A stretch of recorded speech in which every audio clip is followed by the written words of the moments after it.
Hello friend, welcome to Bajirao Reddy institute. Today analysis के आज के अंक में हम 2 अगस्त 2024 के 3 प्रमुख समाचारों पर चर्चा करेंगे।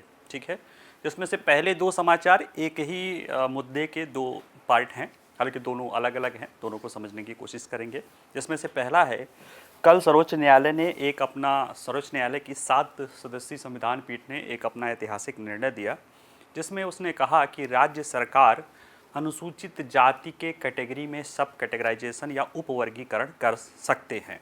ठीक है, और ऐसे में ये 2004 के चेन्नैया मामले का जो 5 जजी संविधान पीठ का फैसला था, उसको पलटा गया है 6-1 के बहुमत से। ठीक है, तो इसमें समझेंगे कि क्या मुद्दे थे, कैसे थे, पूरे मामले को ही समझेंगे। दूसरा है कि इसी में एक बात ये आई थी कि सुप्रीम कोर्ट के कुछ जजों ने क्या, बल्कि जस्टिस B.R. गवई और जस्टिस मित्तल ने ये बात कही कि सुप्रीम कोर्ट में अनुसूचित जाति या जनजाति में हमारा समाज एक होमोजिनस नहीं रहता है और कहीं ना कहीं हैसियत के आधार पे उनमें अंतर होता है। शहरों में पढ़ने वाले बच्चों की तुलना गांव में पढ़ने वाले बच्चों के साथ नहीं की जा सकती है। इसके आधार पे एक क्रीमी लेयर की अवधारणा हो सकती है। इसी तरह की अवधारणा क्रीमी लेयर की इंदिरा साहनीवाद में सुप्रीम कोर्ट ने ओबीसी आरक्षण के साथ उसको वैधता देते हुए लागू किया था। तो इस तरह से मांग उठी है, तो इसको हम समझने की कोशिश करेंगे। तीसरा मुद्दा है वो ये है कि भोपाल गैस त्रासदी जो कि 2-3 दिसंबर की रात को जो है 1984 में ये हुआ था और इसमें 5000 से ज़्यादा लोग मारे गए थे। और कह सकते हो कि भारत का तो सबसे बड़ा ही उसको आप मान सकते हो औद्योगिक आपदा, दुनिया में भी वो काफ़ी महत्वपूर्ण है, काफ़ी बड़ी दुर्घटना मानी जाती है औद्योगिक दुर्घटना। उसके कचरे के निपटान को लेकर जो है 40 साल बाद सरकार पहल कर रही है। इसको समझेंगे, क्या मामला है, क्यों इतना लेट हुआ और कैसे इसका निपटान किया जाएगा और उसको लेकर क्या समस्याएं हैं। इससे जुड़े हुए जो प्रश्न हैं या इसके जो PDF है वो हमारी वेबसाइट पे मिल जाएगी, वहाँ पे आप जाके देख कर सकते हैं, प्रश्न भी सॉल्व कर सकते हैं, वहाँ आपको आंसर भी मिल जाएगा। ठीक है, आइए देखते हैं। सुप्रीम कोर्ट द्वारा अनुसूचित जात आरक्षण में उपवर्गीकरण की अनुमति दिया जाना है। ये देखिए, सुप्रीम कोर्ट की ये 7 जजों की पीठ है जिन्होंने अपना एक ऐतिहासिक फैसला सुनाया है। आरक्षण को लेकर एक ऐतिहासिक फैसला है इंदिरा साहनीवाद, जो 1992-93 का मामला है, एक्चुअली 92 का मामला है ओबीसी आरक्षण को लेकर। उसके बाद ये भी एक मामला जो है एक तरह से नज़ीर पेश करेगा और कहीं न कहीं ये जिस बात को लेके आरक्षण की व्यवस्था की गई थी संविधान के तहत, उसको और अपलिफ्टमेंट करने वाला होगा, ऐसा कोर्ट का कहना है और ऐसा कई सारे राज्य सरकारों का भी मानना रहा है। ठीक है, तो आइए चलिए समझते हैं कि ये मामला क्यों यहाँ वहाँ तक 7 सदस्यीय पीठ तक पहुँचा है, पहले क्या कहा गया है, वहाँ तक क्यों पहुँचा है, किन किन प्रश्नों का इसने जवाब दिया है और उससे भी जुड़े हुए कोई मतलब जो भी हो उसको हम देखते हैं। तो परिचय में देखा जाए तो सर्वोच्च न्यायालय की 7 सदस्यीय संविधान पीठ ने 1 अगस्त 2024 को 6-1 के बहुमत से अपना एक निर्णय दिया है कि राज्य सरकारें आरक्षण में अनुसूचित जातियों में उपवर्गीकरण किया जा सकता है राज्यों द्वारा। ठीक है, और ऐसा करते हुए जैसे देखिए, भारत के मुख्य न्यायाधीश DY चंद्रचूड़ की अध्यक्षता की पीठ थी और उन्होंने कहा कि यह संविधान पीठ इस बात की जांच कर रही है कि क्या EV चेन्नैया बनाम आंध्र प्रदेश राज्य मामला 2004 में दिए गए उस फैसले पर पुनर्विचार की जरूरत है, जिसमें यह माना गया था कि अनुसूचित जातियां एक समरूप समूह हैं, इसलिए उनके बीच कोई उपविभाजन नहीं हो सकता।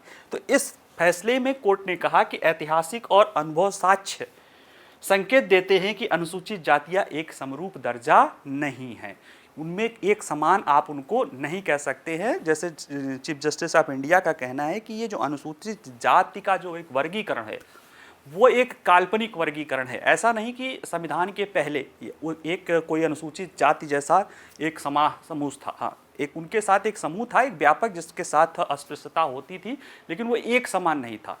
ऐसे में वो एक काल्पनिक था, एक समूह काल्पनिक है, तो उसमें अगर अब जोड़ दिया गया है तो उनमें भी असमानता का स्तर हो सकता है, जिसके आधार पे उनके उपवर्गीकरण का संभावना बन सकती है। अगर हम इसकी पृष्ठभूमि को देखें या मामले को देखें, यानी कहाँ से इसको संदर्भ बिंदु मिला था, तो देखिए, भारत का जो संविधान है उसका अनुच्छेद 341 राष्ट्रपति को सार्वजनिक अधिसूचना के माध्यम से उन जातियों, नस्लों या जनजातियों को अनुसूचित जातियों में सूचीबद्ध करने की अनुमति देता है जो अस्पृश्यता के ऐतिहासिक अन्याय से पीड़ित थे। यानी जो अस्पृश्यता को झेलने वाली हमारे यहाँ जो जातियाँ थीं या उस तरह के वर्ग थे, नस्ल थे, उसको आर्टिकल 341 में व्यवस्था की गई थी कि राष्ट्रपति अपने सार्वजनिक अधिसूचना के द्वारा अनुसूचित जाति में वो कर सकते हैं। और फिर इन जाति समूहों को शिक्षा और सार्वजनिक रोजगार में संयुक्त रूप से 15% आरक्षण की व्यवस्था की गई थी। ठीक है, ये मामला था। लेकिन देखा गया कि कई सारे मामले ऐसे आए कि पिछले कुछ सालों में राज्यों ने अनुभव किया कि कुछ अनुसूचित जातियां भी एक होमोजीनस समाज नहीं है।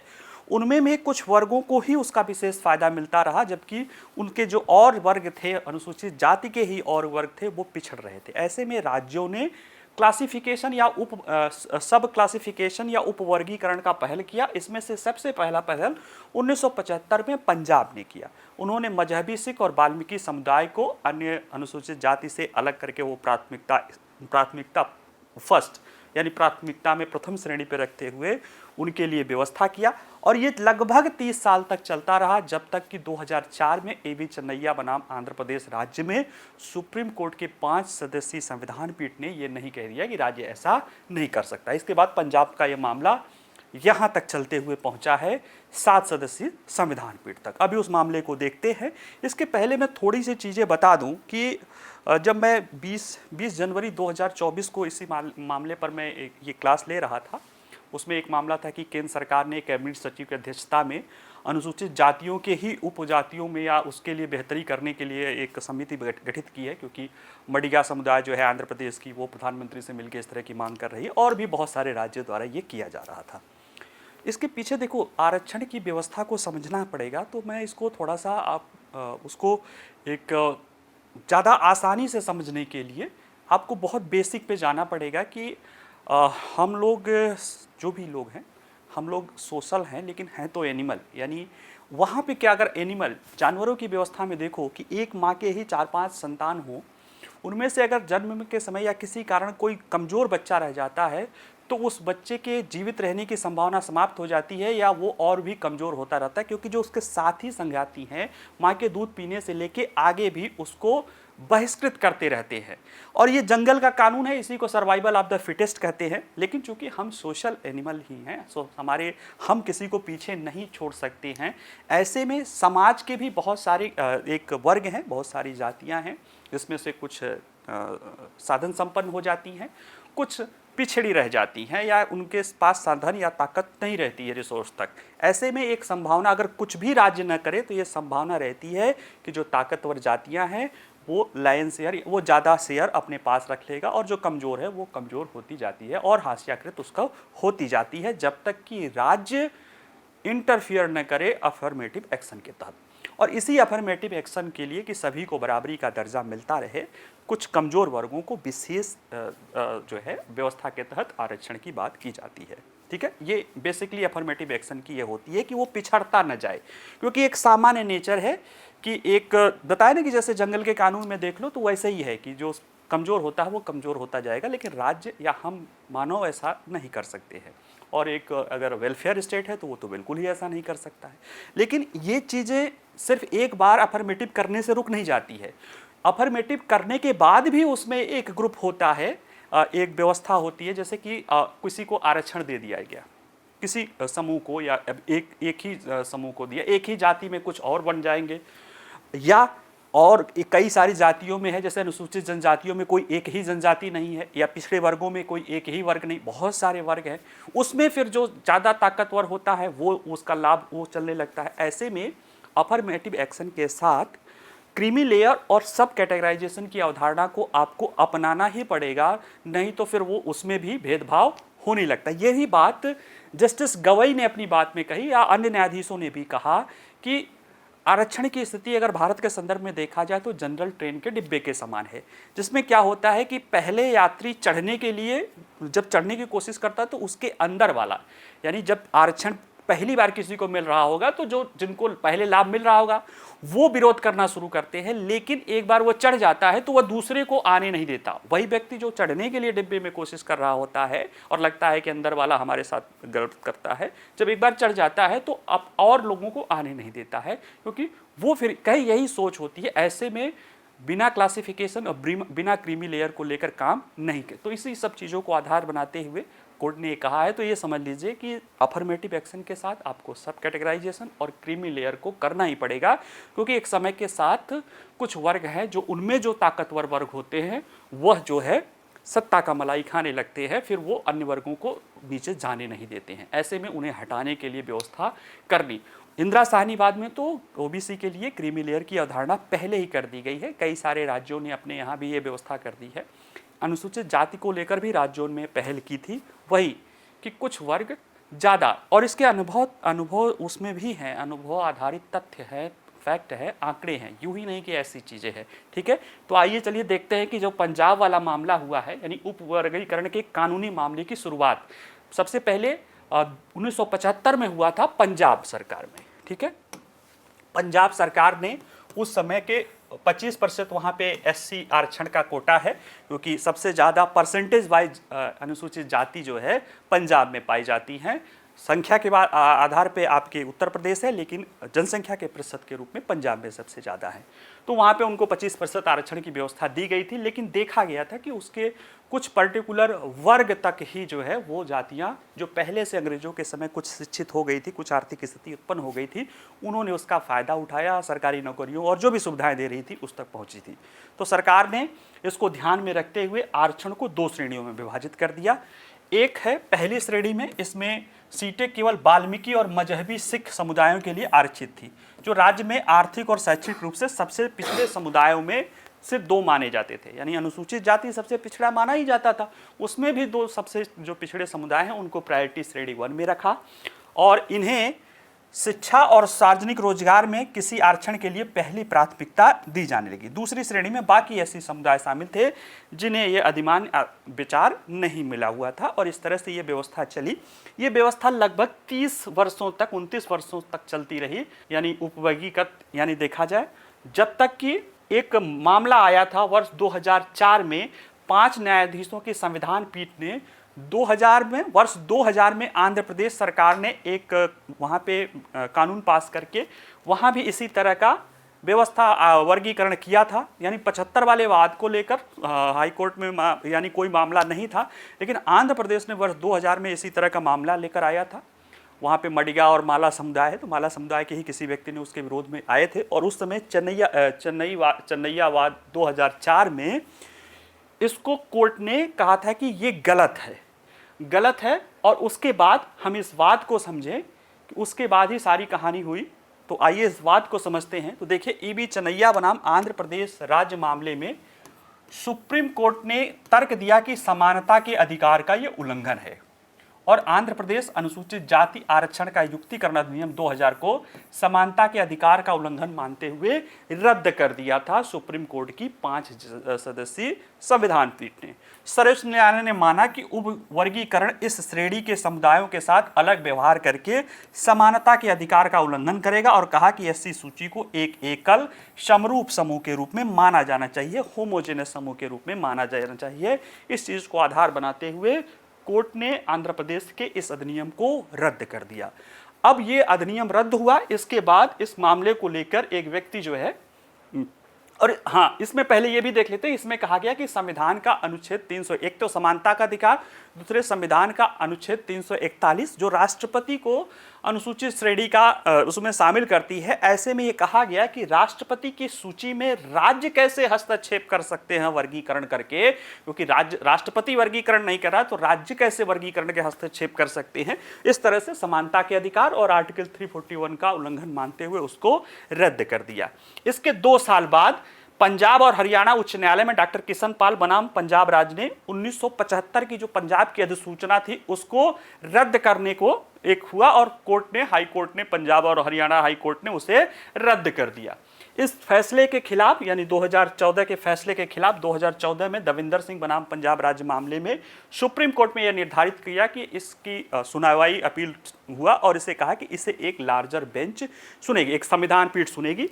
और संविधान पीठ ने इसे फिर बाद में चेन्नैया फैसले पर पुनर्विचार की आवश्यकता कहा और इसे 2020 में, यानी देखिए चेन्नैया फैसले पर पुनर्विचार, तो 2020 में न्यायमूर्ति अरुण मिश्रा की 5 सदस्यीय संविधान पीठ ने कहा कि वो ईबी चेन्नैया मामले में जो है अदालत के 2004 के फैसले पर पुनर्विचार की आवश्यकता है, ऐसा उसने कहा।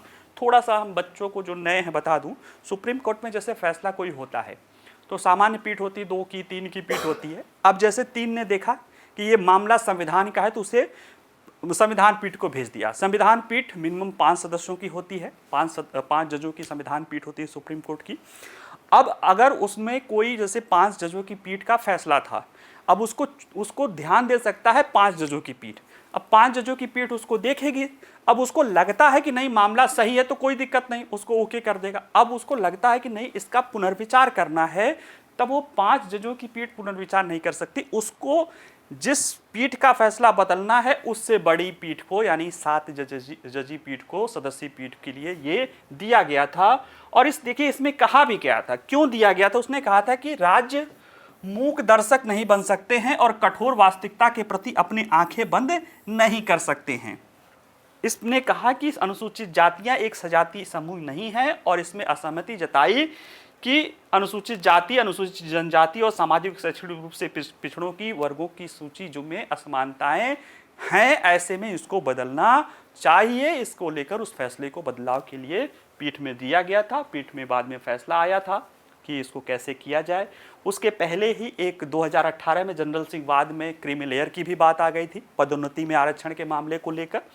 तो ये सारे तर्कों के कारण जो है ये बात यहाँ तक पहुँचा, कहाँ तक कि 7 सदस्यों की संविधान पीठ के बाद गया। जब मैं 20 जनवरी को क्लास ले रहा था तो मैंने बताया था, अगर आप चाहो तो 20 जनवरी 2024 की क्लास जाके देखो कि जो वर्तमान चीफ जस्टिस ऑफ इंडिया हैं वो कई ऐसे मुद्दे, कई ऐसे प्रश्न जो काफ़ी समय तक लोग विवाद और उसके डर के मारे, क्योंकि देखिए ये ऐसा फैसला है कि इसमें एक वर्ग है जो इससे नाखुश होगा। मैं पढ़ा रहा हूँ, मुझे खुद ही उससे हो सकता है कि मेरी बात को कुछ लोग पसंद ना करें, क्यों, जो जनरल डिब्बे में पहले से बैठे हैं, जैसा कि जस्टिस गवई का कहना है। और जस्टिस गवई खुद अनुसूचित जाति से जुड़े हुए व्यक्ति हैं। हालांकि ये जरूरी नहीं, जजों की कोई जाति धर्म नहीं होता, लेकिन फिर भी बता देता हूँ। तो ऐसे में उनका ये कि जनरल डिब्बे में जो बैठे व्यक्ति हैं वो इस फैसले से नाखुश हो सकते हैं ट्रेन के जनरल डिब्बे में, लेकिन फिर भी जो निर्णय होता है चीफ जस्टिस ऑफ इंडिया जो वर्तमान है उनके बारे में माना जाता है कि वो कड़े फैसले लेने हैं। और उनका कहना है कि जो निर्णय लेना है उसको लेना है और उसको छोड़ना नहीं है, यानी अपने दायित्वों से आप भाग नहीं सकते हैं। और वही चीज़ें दिखा ही है फैसला जो भी हो, क्योंकि 7 जजों का बहुमत है, ऐसा नहीं कि चीफ जस्टिस के कहने से हो सकता है, लेकिन कम से कम सुप्रीम कोर्ट ने और ये समझ लो कि चीफ जस्टिस ऑफ इंडिया ने डिटर्मिनेशन दिखाया गठन करने का, इसको वो करने की। नहीं तो कई सारे लोग टाल सकते थे कि अरे यार इस मुद्दा है, आज नहीं तो कल रिटायर हो जाएंगे, हमारे साथ कुछ ऐसा जुड़ सकता है। लेकिन फिर भी ये फैसला है और ये एक डिटर्मिनेशन, एक अच्छे लीडरशिप का गुण माना जाता है। तो इसमें सारे फैसले किए गए। इसमें कुछ प्रश्न थे जिन पे था। पहला प्रश्न ये था कि क्या अनुसूचित जाति सूची में शामिल सभी जातियां एक समान है। ये पहला प्रश्न यही था कि क्या एक समान है। हाँ, क्योंकि जो फैसला दिया गया था चेन्नैयावाद में, उसमें यही था ना कि समानता के अधिकार का उल्लंघन है, यानी कि सभी जातियां अनुसूचित जातियों का एक है। ऐसे में अगर आप उसमें वर्गीकरण करेंगे तो अनुसूचित जातियों में भेदभाव होगा, ठीक है। लेकिन इस फैसले में, हालांकि 5 सदस्यों ने ही माना था तभी आया था, इस फैसले में ये कहा गया कि यानी जो प्रश्न था कि अनुसूचित जातियों की सूची में सभी जातियों के साथ समान व्यवहार किया जाना चाहिए, क्योंकि संविधान में उनके लिए समान लाभ की परिकल्पना की गई है, उनके व्यक्तिगत सापेक्ष पिछड़ेपन को ध्यान रखे बिना। ये कौन कह रहा था? ईवी चेन्नैयावाद में। इस फैसले में देखिए कोर्ट ने कहा, जीआई चंद्रचूड़ ने इस आधार को खारिज कर दिया जिसमें कहा गया कि राष्ट्रपति सूची में शामिल होने से स्वचालित रूप से एक समान और आंतरिक रूप से समरूप वर्ग गठन हो जाता है। उनका कहना है कि ये तो काल्पनिक है। अनुसूचित जनजाति ऐसा तो नहीं है कि संविधान के पहले एक वर्ग था, हाँ, दल एक कई सारे अस्पृश्य वर्गों का था जिसे राष्ट्रपति उस सूची में शामिल कर देते हैं, वो अनुसूचित जातियों की श्रेणी बन जाती है या अनुसूचित जनजातियों की श्रेणी बन जाती है। ऐसे में वो एक समान वर्ग कहना एक काल्पनिक है, तो उनकी स्थिति, उनका हैसियत अलग अलग हो सकता है और इस दृष्टि से इसे अवर्गीकृत नहीं किया जाना उचित नहीं होगा। फिर क्या राज्य राष्ट्रपति सूची में छेड़छाड़ कर सकते हैं? ये मामला आया था 341 वाला। तो देखिए इसमें यह है कि संविधान का अनुच्छेद 15(4) राज्यों को अनुसूचित जातियों की उन्नति के लिए कोई विशेष प्रावधान करने की बात करता है। अनुच्छेद 16(4) नागरिकों के लिए, पिछड़े वर्ग के लिए इसी तरह के प्रावधान करता है और ये विशिष्ट शक्ति पर्याप्त करता है कि वो चीज़ें हो। और इसमें 341 की व्याख्या, इस फैसले में बहुमत की राय ने कहा कि अनुच्छेद 15 और 16 के तहत अपनी शक्ति का प्रयोग करते हुए राज्य सामाजिक पिछड़ेपन की विभिन्न डिग्री की पहचान करने और पहचान की गई हानि की विशिष्ट डिग्री को प्राप्त करने के लिए विशेष प्रावधान करने के लिए स्वतंत्र है। न्यायमूर्ति गवई ने कहा कि अवसर की समानता अनुच्छेद 16 में विभिन्न समुदायों की अलग अलग सामाजिक स्थिति को ध्यान में रखा जाना चाहिए। जब अलग अलग पायदान पर स्थित एससी समुदायों को समान अवसर प्रदान किया जाता है तो इसका मतलब सिर्फ असमानता को बढ़ावा हो सकता है।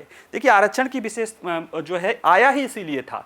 16 समानता का करता है, लेकिन 16(4) पिछड़े वर्गों के लिए इस तरह की बात क्यों करता है? क्योंकि समानता, आप देखिए जो कहा गया है कि अलग अलग पायदान पे स्थित समुदाय है, अगर उनके साथ समान व्यवहार कर देंगे तो निश्चित रूप से आप एक असमानता को बढ़ा रहे हैं। इसके लिए जिस तरह के समुदाय है उसकी हैसियत जैसी है, उसके साथ उस तरह के व्यवहार किया जाता है। यही अफर्मेटिव एक्शन की बात है, यही बात जस्टिस गवई ने अपने फैसले में कहा है। दूसरा था कि मानदंड क्या होना चाहिए, कि किस आधार पे। अब ये है कि भाई अब वर्गीकरण तो उपवर्गीकरण करना होगा, मानदंड क्या होगा, इसको लेकर कोर्ट ने राज्यों को कहा है, लेकिन वो कहा है कि वो जो भी मानदंड होगा राज्यों को करना है, लेकिन जो भी मानदंड होगा वो आपको कठोर शर्तों पर, तथ्यों पर, आंकड़ों पर आधारित होना चाहिए। और चीफ जस्टिस ने कहा कि प्रतिनिधित्व का बात केवल प्रभावी प्रतिनिधित्व से है, सिर्फ सांख्यिकी नहीं कि जो है नीचे आपने संख्या में दे दिया और ऊपर के पद पे आपने जो है गायब कर दिया।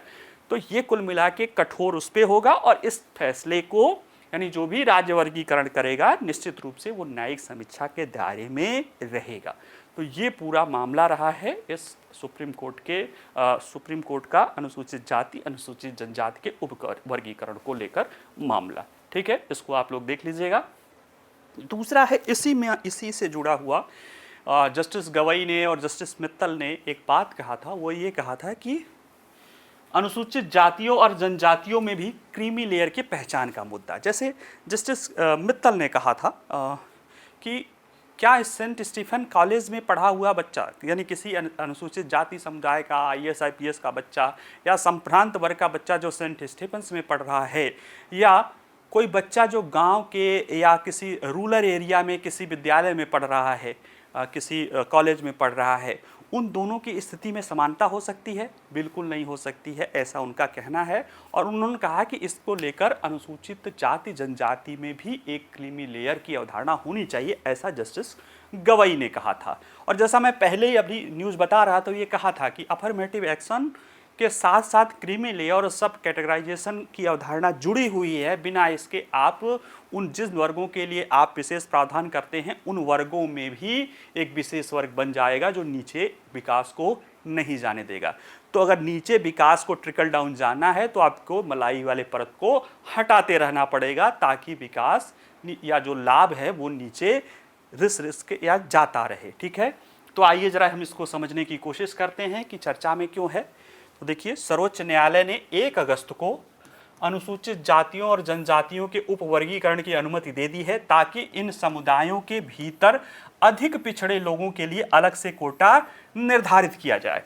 इसमें न्यायमूर्ति BR गवई ने अपनी राय में लिखा कि राज्य को अनुसूचित जातियों और अनुसूचित जनजातियों में भी क्रीमी लेयर की पहचान करने के लिए एक नीति विकसित करनी चाहिए, ताकि उन्हें सकारात्मक कार्रवाई के लाभ से बाहर किया जा सके। यानी कि आपको, जैसे आपने आरक्षण की व्यवस्था कर दी, ठीक है, बड़ी अच्छी बात है। वो सामान्य वर्ग की स्थिति से उनको विशेष माना क्योंकि उनकी विशेष कमजोर परिस्थितियां थी। अब उन कमज़ोर परिस्थितियों में भी कई सारे वर्ग होंगे जिनकी स्थिति खराब हो सकती है, और उसमें से कुछ वर्ग होंगे जो अपेक्षाकृत तुलनात्मक रूप से बेहतर स्थिति में होंगे। तो जो तुलनात्मक रूप से बेहतर स्थिति में होगा वो आरक्षण का लाभ या जो भी लाभ होगा वो लेता जाएगा, और जो समाज के, और वो थोड़ा ही वर्ग ऐसा होता है जो लेता जाता है, और समाज के जो बाकी चीज़ें होती हैं वो पिछड़ती। कई सारे आंकड़े हैं, यहाँ पे मैं बताने की ज़रूरत नहीं समझूंगा, आप लोग खुद ही न्यूज़पेपर में जाके देख लीजिएगा। ऐसे आंकड़े हैं जो बताते हैं कि अनुसूचित जातियों के आरक्षण में, जैसे पंजाब ने ही ये 75 में फैसला दिया था, तो उसमें ये देखा गया था कि कुछ जाति हैं अनुसूचित जाति की जिनको आरक्षण में, जिनकी आबादी अनुसूचित जाति में 40% के आसपास है, लेकिन आरक्षण में वो 70-80% पर उनका कब्जा था। तो ऐसे में उनको, और जबकि जो 50% से ज़्यादा आबादी है अनुसूचित जाति की वो 20% तक सिमटी हुई थी, तो कहीं ना कहीं भेदभाव था। तो इसी चीज़ को लेकर यहाँ भी बात उल्लिखित किया गया है। ऐसे में प्रश्न है कि क्रीमी लेयर का क्या मतलब होता है, मलाईदार परत या क्रीमी लेयर। पिछड़ी वर्ग के जो भी लोग होंगे उनको पता होता है, यह मामला भी आया था देखा जाए तो 1992 में, आरक्षण के संदर्भ में इसे कहा गया है। ऐतिहासिक इंदिरा साहनी फैसले में आया था। एक मंडल आयोग, जिस इस समय काफ़ी चर्चा हो रही है, पिछड़ा वर्ग आयोग भी कहा जाता था, दूसरा पिछड़ा वर्ग आयोग मंडल आयोग, जिसने सिफारिश की थी, और उस सिफारिश के आधार पे बीपी सिंह सरकार ने 13 अगस्त 1990 को सिविल पदों और सेवाओं में सामाजिक और शैक्षणिक रूप से पिछड़े वर्गों के लिए आरक्षण में 27% आरक्षण की अधिसूचना जाहिर की थी। इस अधिसूचना को चैलेंज किया गया था। इंदिरा साहनी बाद में सुप्रीम कोर्ट के 9 सदस्यीय संविधान पीठ ने एक ऐतिहासिक फैसला दिया था इसको। उस फैसले में जैसे न्यायमूर्ति बीपी जीवन रेड्डी की अध्यक्षता वाली 9 सदस्यों की पीठ थी, उसमें कहा था कि 27% आरक्षण दिया जा सकता है। उसमें और भी था कि ओवरऑल आरक्षण 50% से ऊपर नहीं जाए, लेकिन सिर्फ हम अभी ओबीसी आरक्षण की बात करें तो 27% के आरक्षण को मान्यता दी गई थी। लेकिन क्रीमी लेयर की एक अवधारणा आई थी कि जो क्रीमी लेयर है अन्य पिछड़ा वर्गों में, उनको हटा के ये किया जाए। क्रीमी लेयर की व्यवस्था यह सुनिश्चित करने के लिए दिया गया था कि आरक्षण का लाभ उन लोगों को मिले जिनकी इससे सबसे बड़ी आवश्यकता थी, यानी जिसको ज़्यादा आवश्यकता है वो। देखो, क्रीमी लेयर ओबीसी में इसलिए आया था क्योंकि ओबीसी जो है अदर बैकवर्ड क्लास की जो सामाजिक और शैक्षणिक दृष्टि से पिछड़े, यानी उसमें सामाजिक के साथ साथ शैक्षणिक भी पहलू था, और आर्थिक भी पहलू तो बाद में है, लेकिन उसमें सामाजिक और शैक्षणिक रूप से भी पिछड़ा, उसमें हैसियत भी उनकी मायने रखती थी, इसलिए लाया गया था। और यह जो क्रीमी लेयर है वह, और जो सब कैटेगराइजेशन है वो, दोनों में अंतर है। क्या अंतर है? क्रीमी लेयर किसी पर्टिकुलर जाति में से भी हटाया जा सकता है या सभी जातियों में हो सकता है, और उपवर्गीकरण यह होता है कि कोई एक पर्टिकुलर पाइज है उसमें भी आप अलग अलग जातियों के लिए अलग अलग उसमें सब क्लासिफिकेशन कर सकते हैं। ठीक है, तो ये बात है। इसमें क्या होता है कि जो ओबीसी में है, ये क्रीमी लेयर की पहचान कैसे की जाती है?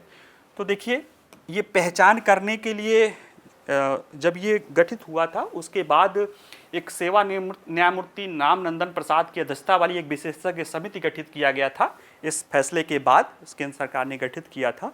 उसने कुछ सुझाव दिए थे। 10 मार्च को इसने 1993 को अपनी रिपोर्ट प्रस्तुत की थी, और 8 सितंबर को कार्मिक और प्रशिक्षण विभाग ने इसे 6 श्रेणियों के लोगों को, के बच्चों को क्रीमी लेयर माना था कि 6 श्रेणी के बच्चे क्रीमी लेयर में शामिल होंगे, जिसमें देखिए, जैसे संवैधानिक और वैधानिक पद पर कोई व्यक्ति है, एमपी एमएलए या इस तरह मंत्री हैं, इस तरह के पद पे आसीन कोई व्यक्ति है, केंद्र और राज्य सरकारों में क्लास 1 का हो या क्लास बी के अधिकारी हो, यानी क्लास ए के अधिकारी है तो शुरू से ही अधिकारी है तो वो उसके बच्चे नहीं रहेंगे। क्लास बी का भी अधिकारी है, लेकिन अगर 40 साल के पहले वो क्लास ए का हो गया है तो भी नहीं रहेंगे। इसी तरह की बात इस पीएसयू और वैधानिक निकायों में हुआ था। आर्म फोर्सेस में कर्नल और उसके ऊपर और उसी के समकक्ष अन्य बलों में, नेवी और उसमें अर्धसैनिक बलों में बात की गई थी। डॉक्टर, वकील, प्रबंधन सलाहकार, इंजीनियर आदि जैसे जो पेशेवर हैं, और कृषि जोत या खाली ज़मीन या इमारतों वाले संपत्ति के लिए, और इनमें यानी एक अवधारणा में मोटी तौर पे, और बाकी इनकम टैक्स और वेल्थ टैक्स में, इसमें यह था कि कुछ जैसे सरकारी यानी संवैधानिक और वैधानिक पद पे हैं वो तो हैं, बाकी गवर्नमेंट जॉब में हैं, उनके लिए जॉब या पद महत्व था। और बाकी जो प्राइवेट सेक्टर में हैं उनके लिए या जो अन्य लोग हैं उनके लिए इनकम वाली अवधारणा थी। पहले 1 लाख था, अभी 8 लाख है। हालांकि राष्ट्रीय पिछड़ा वर्ग आयोग ने 15 लाख की मांग की है, लेकिन अभी उस पर कुछ किया नहीं जा सका है। तो ये कुछ अवधारणा है जिसके आधार पे इनके बच्चों को क्रीमी लेयर के दायरे में रखा जाता है। SC ST के बीच क्रीमी लेयर का निर्धारण कैसे किया जा सकता है, एक प्रश्न ये भी है। तो जस्टिस गवई ने क्रीमी लेयर की बात की, लेकिन उन्होंने भी इसको लेकर कोई कहा नहीं, यानी कैसे किया जाए इसको लेकर न जस्टिस गवई ने कुछ कहा न जस्टिस मित्तल ने कहा। देखिए इस फैसले में न्यायमूर्ति गवई ने कहा कि सकारात्मक कार्रवाई के उद्देश्य से अनुसूचित जातियों और जनजातियों में क्रीमी लेयर को बाहर करने के मानदंड अन्य पिछड़े वर्गों के लिए लागू मानदंडों से भिन्न हो सकते हैं, क्योंकि अन्य पिछड़ा वर्ग जैसे मैंने बताया कि वो सामाजिक के साथ साथ उनकी सामाजिक स्थिति वो मतलब इस तरह की है कि अगर आर्थिक स्थिति और वो सब बदल जाए, लेकिन जो अनुसूचित जातियां हैं या जनजातियां उनकी सामाजिक हैसियत अलग होती है। उनको सिर्फ आर्थिक हैसियत से ही क्या उनकी सामाजिक स्थिति बदल सकती है कि उनके लिए क्रीमी लेयर का वही पैमाना करेंगे, इसको समझने की ज़रूरत है। और इसको लिए उन्होंने कोई मानदंड नहीं बताया है, उन्होंने इसको राज्यों पर ही सौंप दिया। इसी तरह से पंकज मित्तल ने भी कहा कि एक हो सकता है, जैसे कॉलेज वाला मैंने उदाहरण बताया, इस जजमेंट में लिखा है कि सेंट स्टीफन कॉलेज का बच्चा और ग्रामीण स्कूल कॉलेज में पढ़ने वाले बच्चे की तरह क्या समानता हो सकती है, इस तरह की बातें कही गई है। और इसके बावजूद भी OBC की तुलना और SC के साथ करना थोड़ा जटिल है, उसमें कई सारे पहलू हैं। न्यायालय ने तो इसने कहा कि राज्य सरकारें इसको अपने अनुसार इसको कुछ कर सकती है, वो ये भी नहीं कहा कि नहीं लागू ही करिए, कर सकती हैं, अवधारणा अपना सकती हैं, ताकि अफर्मेटिव एक्शन का लाभ ज़्यादा से ज़्यादा समाज के कमज़ोर वर्गों को मिले। इसको लेकर राज्य, जैसे इंदिरा साहनी बाद में क्रीमी लेयर की बात आई थी तो उसको लेकर एक कमीशन बना था, उस कमीशन ने अपनी रिपोर्ट की थी। SC ST के लिए भी कोई कमीशन बनाया जा सकता है जो कहीं ना कहीं इस तरह के मुद्दे को व्यापक तौर से समझ के अगर कोई ज़रूरत पड़े तो वो उसके लिए हल कर सकता है क्रीमी लेयर को। हालांकि क्रीमी लेयर करना चाहिए, किया जाना चाहिए, तो ऐसा नहीं है कि ये अफर्मेटिव एक्शन है। इंदिरा साहनी के साथ तो वो निर्णय का हिस्सा था। यहाँ पे सब कैटेगराइजेशन करने के लिए राज्य फ्री है, ये बात कही गई है। ये नहीं कही गई है कि राज्य करे ही करे। अब राज्य जो करना चाहते हैं वो करने के लिए फ्री है। जो उनको कॉन्स्टिट्यूशनल सुप्रीम कोर्ट की जो 5 सदस्यों की पीठ का रोक था निर्णय, वो रोक हट गया है। ठीक है, चलिए अगला हम देखते हैं। भोपाल गैस त्रासदी के लगभग 40 साल बाद वहाँ के जो कंटेमिनेटेड हजार्ड था, हजार्डियस कंटेमिनेटेड हजार्ड, उसको निपटान करने का या उसको जलाने के बारे में पहल शुरू की जा रही है। और देखा जाए तो ये मुद्दा फिर से थोड़ा सा सेंसिटिव हो गया है, और ये मुद्दा तब से लेके हमेशा से, जैसे जो भी अभी कुछ दिन पहले 1-2 साल पहले आपने देखा था कि फुकुशिमा रिएक्टर के बावजूद जब जापान ट्रीटेड पानी को छोड़ रहा था समुद्र में, तब भी विवाद आया था। तो जब भी कचरे या इस तरह की चीज़ें वेस्ट या हजार्ड वेस्ट के निपटान की बात आती है तो उसमें कहीं ना कहीं उससे चुनौतियां जुड़ी होती है, उसका विरोध भी होता है। संभवतः यही कारण है कि 40 साल लग गए इसको जो है वेस्ट कर कार्रवाई शुरू करने को लेकर। हालांकि अभी भी विरोध है, ऐसा नहीं है। चलिए मामले को देखते हैं। मामला क्या है, देखिए, भोपाल गैस त्रासदी के करीब 40 साल बाद मध्य प्रदेश सरकार आखिरकार यूनियन कार्बाइड संयंत्र से निकलने वाले 337 मीट्रिक टन जहरीले कचरे को जलाने की अपनी योजना पर आगे बढ़ रही है। इसको लेकर 4 मार्च को केंद्र सरकार ने 126 करोड़ रुपए निर्धारित किया था, और वो भी उसको कई बार कई सारे कोर्टों के दबाव के बावजूद करना पड़ा था, क्योंकि इसको लेकर कई सारे विवाद हैं, अभी आगे हम देखेंगे ही। तो ज़रा समझें कि भोपाल गैस त्रासदी क्या थी। 2 और 3 दिसंबर की रात, यानी आप समझ लीजिए कि 3 दिसंबर की सुबह या रात में ही मध्य प्रदेश के भोपाल के बाहरी इलाके में जो है एक बड़ी औद्योगिक आपदा हुई थी, जिसमें union carbide India limited UCIL था। इसकी स्वामित्व वाली कीटनाशक संयंत्र ने अत्यधिक जहरीली मिथाइल आइसोसाइनाइड गैस लीक हुई थी, जिसके कारण लगभग 5,000 से अधिक लोगों की मौत हो गई थी, जबकि 5,68,292 लोग घायल हुए थे। और इसमें घायलों में से अगर देखा जाए तो कई सारी ऐसी थी जिसमें देखिए त्वचा रोग से लेकर महिलाओं में हानिकारक प्रजनन स्वास्थ्य, गैस के संपर्क में आने वाले बच्चों में जन्मजात स्वास्थ्य समस्याएं आदि समस्याएं हुई थी। और इस दुर्घटना से जुड़े पर्यावरण प्रदूषण का स्तर भी बहुत बढ़ा है।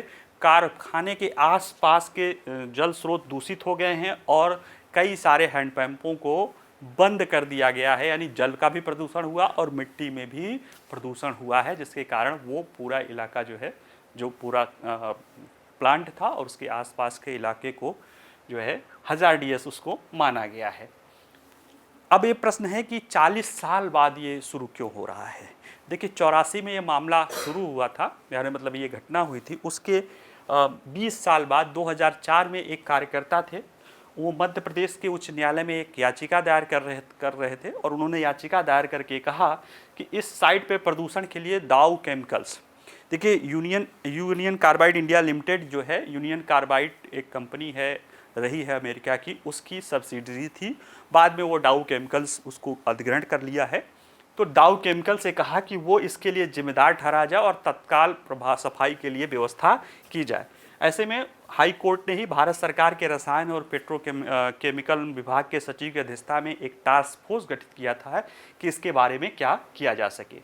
और इसके बाद ये केंद्रीय प्रदूषण नियंत्रण बोर्ड की एक बैठक में 2005 में एक फैसला किया गया कि गुजरात के अंकलेश्वर में एक प्लांट निर्धारित था कि वहाँ पे इसे जलाया जाए, लेकिन उसका विरोध हुआ। गुजरात में के लोगों ने उसका विरोध शुरू कर दिया 2007 में, और 2009 में सर्वोच्च न्यायालय के हस्तक्षेप के बाद उसे छोड़ दिया गया। फिर मामला 2010 में सुप्रीम कोर्ट में आया, तो इसमें सुप्रीम कोर्ट ने निर्णय दिया कि मध्य प्रदेश का इंदौर के पास पीथमपुर एक प्लांट है, वहाँ पे एक ट्रायल किया गया। ट्रायल में ये किया गया कि वहाँ पे अनुमति की गई कि वहाँ पे पीथमपुर में जलाया जाए, लेकिन जैसे ही अनुमति दी गई, इस निर्णय को 2 साल बाद ही, यानी लागू करने के 2 साल बाद मध्य प्रदेश सरकार ने ही खुद सुप्रीम कोर्ट में विरोध प्रदर्शन कर दिया था, क्योंकि वहाँ के लोग खुद ही विरोध कर रहे थे। मामला चला, सारी चीज़ें चलती रही। 2015 में केंद्र सरकार ने पीथमपुर में एक पायलट परीक्षण चलाया, लेकिन निवासियों के विरोध के बाद उसे भी रोक दिया गया और दोनों केंद्र और राज्य के मामले को लेकर ये चलता रहा। इसी बीच जर्मनी से भी एक प्रस्ताव आया था कि वहाँ पे करेंगे, लेकिन जर्मनी के लोगों ने विरोध कर दिया। सबसे बड़ी बात है ना कि आप इसको लेकर एक डर का भाव तो रहता ही है, और अंततः जो है कई सारे कोर्ट्स के दबाव, भाई कोर्ट के भी तो दबाव है कि उसका उपचार करो, मामला तो निर्णय देना ही है। ऐसे में 4 मार्च 2014 को केंद्र सरकार ने अदालतों के हस्तक्षेप के बाद 126 करोड़ रुपए निर्धारित किया था इस पूरे कचरे को निपटान करने के लिए। अब देखते हैं कि इस जो कचरा है, इस जहरीली कचरे, इसकी क्या योजना है। इसमें यह है कि जुलाई 2024 से इंदौर में के पीथमपुर में इसका उपचारण किया जाएगा, जिसमें भोपाल गैस त्रासदी राहत एवं पुनर्वास विभाग एक बना है, वही इसकी निगरानी करेगा। इस पूरे कचरे को 180 दिन में पूरा किया जाएगा। शुरू में उसको निकाला जाएगा, फिर उसको छोटे छोटे पैक में किया जाएगा, और इसके बाद 76वें दिन से इसको जलाना शुरू किया जाएगा इस प्लांट में। और तब तक एक रिपोर्ट ली जाएगी कि कहीं कोई दिक्कत तो नहीं आ रही है, और जब सब कुछ ठीक रहेगा इसके बाद इसे जलाया जाएगा और उस पर भी ये ध्यान रखा जाएगा। यानी ओवरऑल 180 यानी 6 महीने में इसे निपटान की प्रक्रिया पूरी की जाएगी। इसमें क्या जोखिम शामिल है, यानी अपशिष्ट निपटान में क्या जोखिम शामिल है, क्या चुनौतियां हैं। तो 2015 में जो ट्रायल रन हुआ था उसको लेकर ये कहा गया कि कोई हानिकारक उत्सर्जन नहीं हुआ, यानी जो चीज़ें निकली थी आसपास उसमें जो हमारे यहाँ स्टैंडर्ड है एयर क्वालिटी इंडेक्स में, उसके अंदर ही रहा है, यानी कोई बहुत ज़्यादा नुकसानदायक चीज़ें नहीं रही है। लेकिन इसी आपदा से जुड़े हुए जो लोग हैं उनमें उनका कहना है कि जहरीले कचरे को जलाने से उत्सर्जन हो सकता है जो स्वास्थ्य को खतरा पैदा करे। और इन्होंने कहा कि इसको हवाला दिया कि 2022 की सेंट्रल पोल्यूशन कंट्रोल बोर्ड की एक रिपोर्ट का हवाला दिया, जिसमें कहा गया था कि 7 में से 6 ट्रायल रन के दौरान निवासियों को डाइऑक्सिन और फ्यूरान, ये 2 ऐसे उच्च स्तर के गैस हैं जिससे संपर्क में आने की बात की गई है, और इससे ये रासायनिक प्रदूषण से स्वास्थ्य का खतरा हो सकता है। एनडीटीबी की एक रिपोर्ट भी कहता है कि भस्मीकरण से बड़ी मात्रा में आर्गेनोक्लोरीन और डाइऑक्सिन और फ्यूरान जैसे कार्सिनोजेनिक रसायन माने जिससे कैंसर होने की संभावना हो सकती है, वैसा निकल सकता है जो स्थानीय निवासियों और पर्यावरण के स्वास्थ्य के प्रति नुकसानदायक हो सकता है। आर्गोनोक्लोरीन और डाइऑक्सिन या फ्यूरान के बारे में देखिए, विश्व स्वास्थ्य संगठन का कहना है कि अत्यधिक विषैले होते हैं और प्रजनन और विकास संबंधी समस्याओं को जन्म दे सकते हैं। ये हमारे इम्यून सिस्टम को नुकसान पहुंचा सकते हैं, ये हमारे हार्मोन में हस्तक्षेप कर सकते हैं और कैंसर का कारण हो सकते हैं। यानी इस तरह की चुनौतियां अभी भी बनी हुई है। हालांकि इसीलिए समय लिया गया है, क्योंकि आपको निपटान तो करना ही है, आप वहाँ पे यूं ही लंबे समय तक नहीं छोड़ सकते हैं, क्योंकि वहाँ के आसपास के जो कचरे हैं उसके इलाके को वो दूषित करते रहेंगे। ठीक है, तो चलिए आज के लिए इतना ही। इससे जुड़े हुए प्रश्न आप हमारे वेबसाइट पे जाके देख लीजिएगा, इसका PDF भी आपको मिल जाएगा। और बाकी वीडियो पसंद आए तो लाइक करिए, शेयर करिए, कोई प्रश्न है तो आप पूछ सकते हैं। बाकी पढ़ते रहिए, मस्त रहिए। नमस्कार, धन्यवाद।